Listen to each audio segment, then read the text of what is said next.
Hello from Stevens County Fire District 1. I'm Fire Chief Mike Busey. Over the history of the fire service has been graded on our firefighting capabilities using an insurance rating bureau. For us here in Washington State, it's the Washington State Ratings Bureau, or WSRB for short. While I believe this system to be antiquated, it remains a standard that has some legitimacy in its history. We here at Fire District 1, among many other fire service leaders across the state, are working to change and upgrade the WSRB system to better reflect the capabilities of all fire districts regardless of size or population. Today, though, I feel compelled to address the issue of why your homeowner's policy, or that of your neighbor, is increasing or you're being non-renewed due to the threat of wildland fires. Now, I can attest that over the past decade, wildland fires are far more frequent, far larger, and that the wildland season starts far earlier and lasts much longer than they used to. We understand this. We also know that our capabilities have grown with that wildfire threat. As an example, here in Fire District 1, over the past 15 years, we've only experienced one fire, one that reached 16,000 acres, that unfortunately destroyed homes. Also, over those 15 years, we've had two 1,000-acre fires, and more recently, a 700-acre fire that did not destroy any homes, though many had been threatened. We have also experienced numerous fires that had very high potential to be large and destroy homes, but have held them to under 40 acres, and again, with no homes lost. Now, I understand the need for insurance companies to protect themselves. I understand rate increases under certain conditions. However, what I do not understand is how these insurance companies are calculating these increases, as they are ignoring a huge chunk of what should be going into the wildland fire insurance calculation matrix. Now, in my eyes, they're committing fraud. Let me show you what I'm talking about. So, traditionally, up until probably 2019, 2020, your homeowner's insurance was solely rated by the WSRB using its property protection class system. Now, there's four main components and multiple subcomponents within each of those that provide that rating through the WSRB. I'll go through these quickly for you. First and foremost is water supply. That's, in our area, supplied by the Stevens PUD, or in the case of Town of Springdale, they have their own water system. In our rural areas, Fire District 1 has a tender credit, which means our rural citizens can enjoy a little bit better homeowners insurance because of that equipment. The dispatch center is rated on multiple items. The Stevens County Sheriff has control of the dispatch center, and that responsibility falls on his office. This is an example of some of those subcategories, but fire prevention is a big part of the WSRB rating system. Public education, and that's anywhere from kindergarten up through adults. And again, the fire district is responsible for that. In Stevens County, the sheriff's office is responsible for doing fire investigations, while the building department under land services in Stevens County is responsible for fire code inspection and enforcement. And the fourth item, as you might expect, would be fire districts. And again, the main gist of rating fire districts is based on staffing, response times, and equipment. There's a whole list of other items that go into that, but that's the basics of what fire districts are rated on. Now, more recently, we've been told that everybody's getting hit with the wildland insurance premiums or non-renewals. The insurance companies don't use WSRB for rating wildland capability or risk. They've hired outside companies, risk management companies, to advise them on grading areas of wildland potential and threat. They rate on three different topics: commonly fuels, grasses, trees, dense brush. That is important. Also, logging operations can fall in under that as well. Slope. As we all know, fire races up steeper slopes much more quickly. If your house is at the top of a slope, then it's going to be rated as a higher risk than a house at the bottom or at the end of a very gentle slope. And last, their third item is access. Fire department access to roads and dead end roads. If you live down a mile-long driveway and it's a dead end and there's only one way in and one way out, it limits fire department accessibility to get to your house to protect it. And those are the three things they look at. Now, as you look at the WSRB versus the wildland risk management categories, what's missing? Well, if you said fire district capabilities, you're spot on. And what do I mean by capabilities?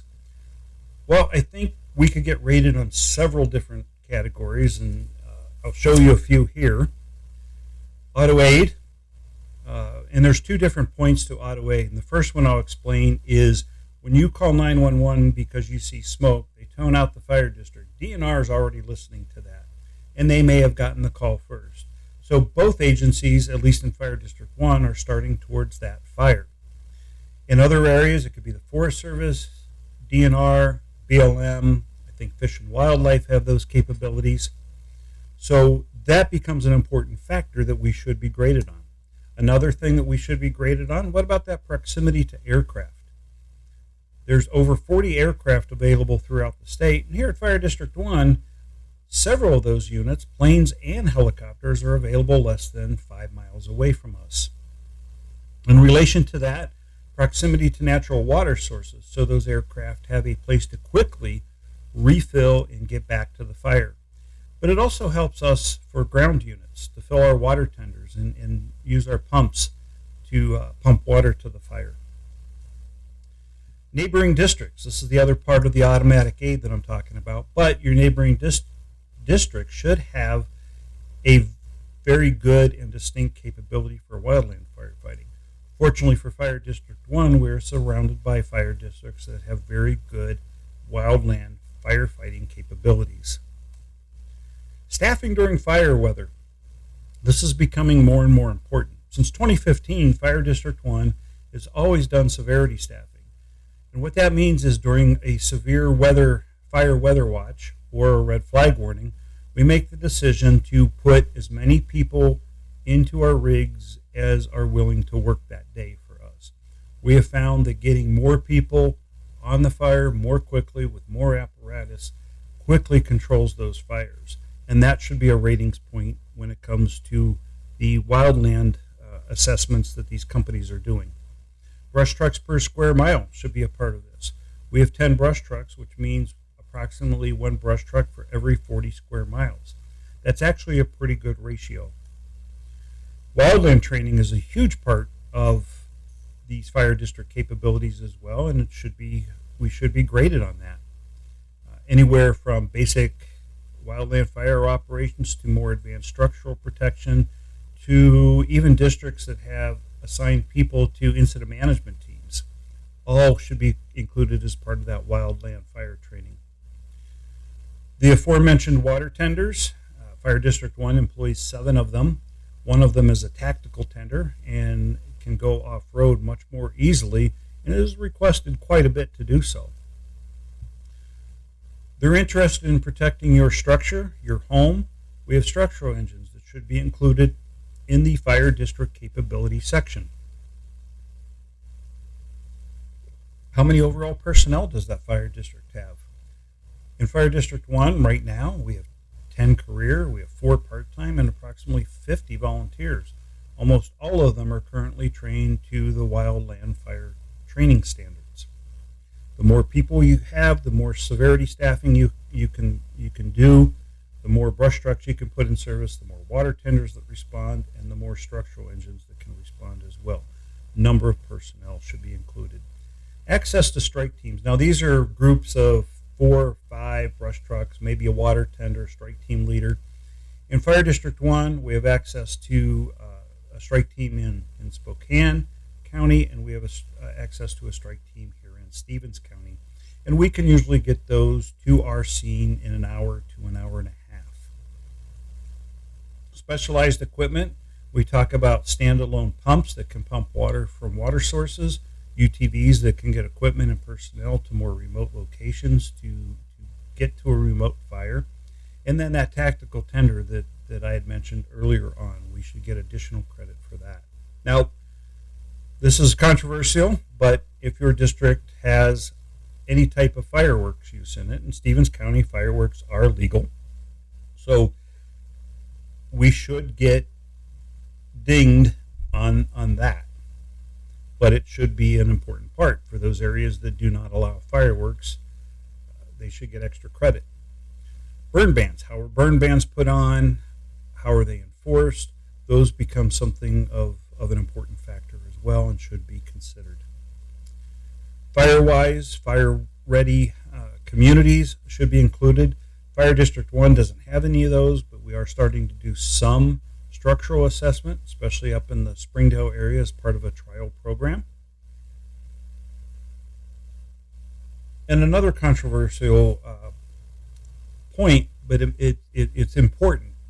A lot of wildland fires can start from down power lines. Now, power companies are starting to implement plans where they reduce the risk of fire starting from their electrical equipment all the way to the point of initiating a shutoff for certain areas. And this is extremely important too, as they are a large portion of the wildland fire risk. Here's a great stat. DNR states that 90% plus of wildland fires this year have been kept under 10 acres. Now, we don't always hear about that, but you have to remember where that comes from. That's from DNR, fire districts, Forest Service, BLM, all those auto aid partners that I initially listed, responding to fires and responding quickly and to putting those fires out. And that, my friends, is the bottom line to why your insurance rates, based on wildland fire threats, are rising unchecked. When you exclude very capable firefighting forces from the equation, then you're bound to show a need for more money to cover those imagined expenses. If anyone around the state or from Fire District 1 would like more information on this topic, I'd be more than happy to set up a meeting to discuss this. Until then, be fire safe.